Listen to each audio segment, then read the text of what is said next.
How's it going, everybody? This is BeatTheBush. What does Great Resignation, FIRE, financial independence, retired early, minimalism, and laying flat all have in common?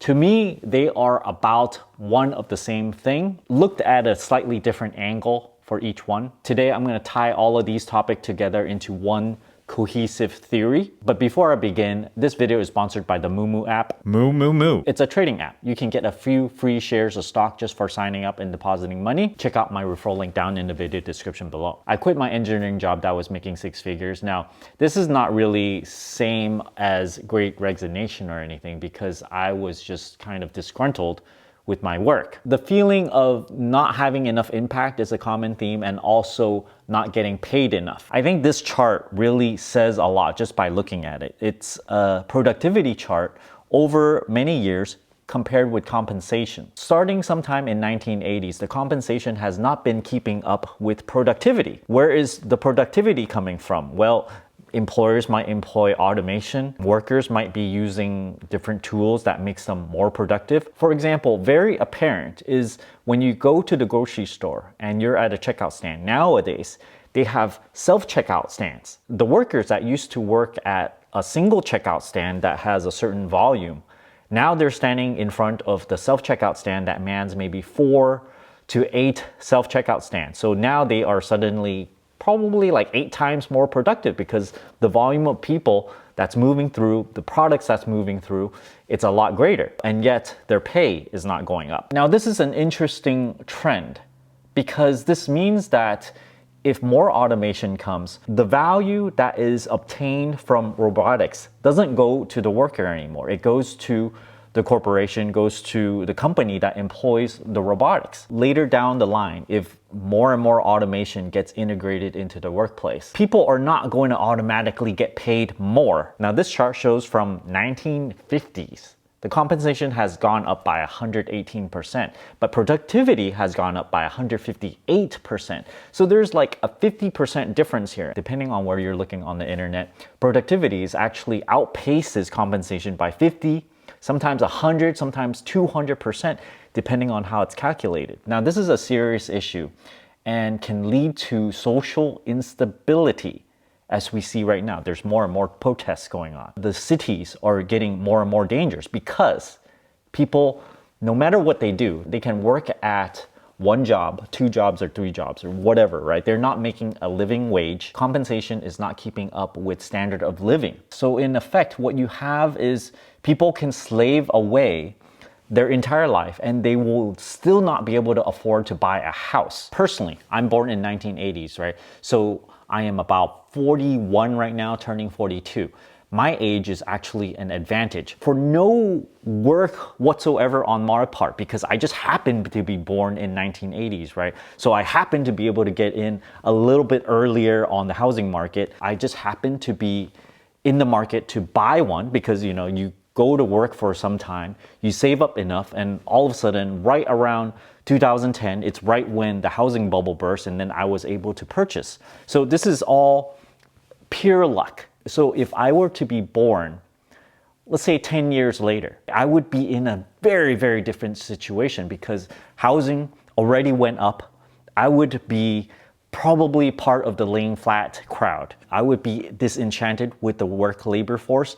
Being in an engineering job somewhere, I would be pulling in whatever, 6 figures, right? But then I still would not be able to afford the current housing in the Bay Area. I calculated that probably for every $100,000 that you earn every single year, you'll be able to afford $700,000 house. So you need about $200,000 of salary in order to afford a $1.4 million house, which is, you know, roughly the cost of housing over here for a single family home. So just because I was born a little bit earlier, I was able to become financially independent and then retire early. So of course, this requires a lot of saving, a lot of frugalness. So I want to tie this in with minimalism as well because I really pushed harder and harder in getting rid of my stuff. And this really allows me to lower my burn rate and also reduce the stuff, the number of things that I own.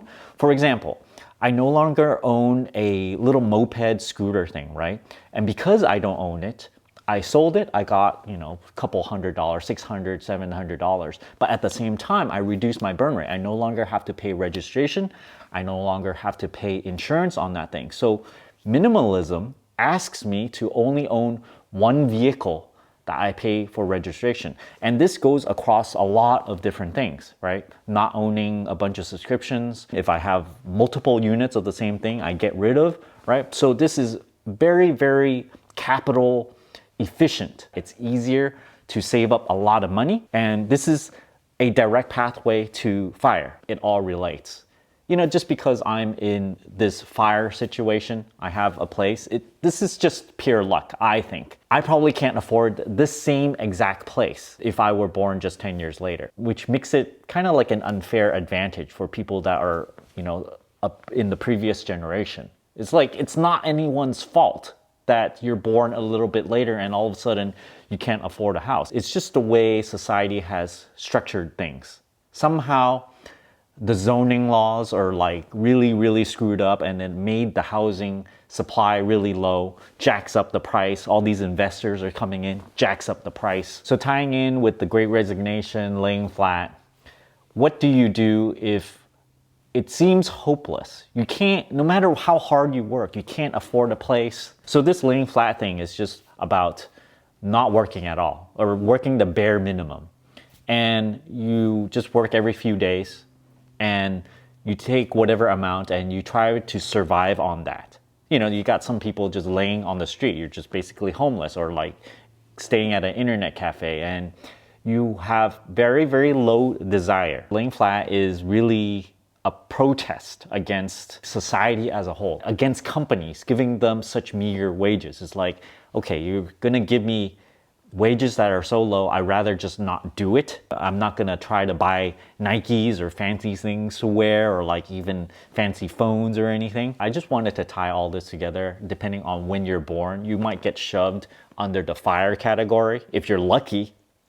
But if you're not lucky, you get filed under laying flat or Great Resignation category because you don't have enough capital, because things are just too expensive in order to try to get into the FIRE club. Thanks for watching this video. Don't forget to give me a like and subscribe for more. Thanks for watching.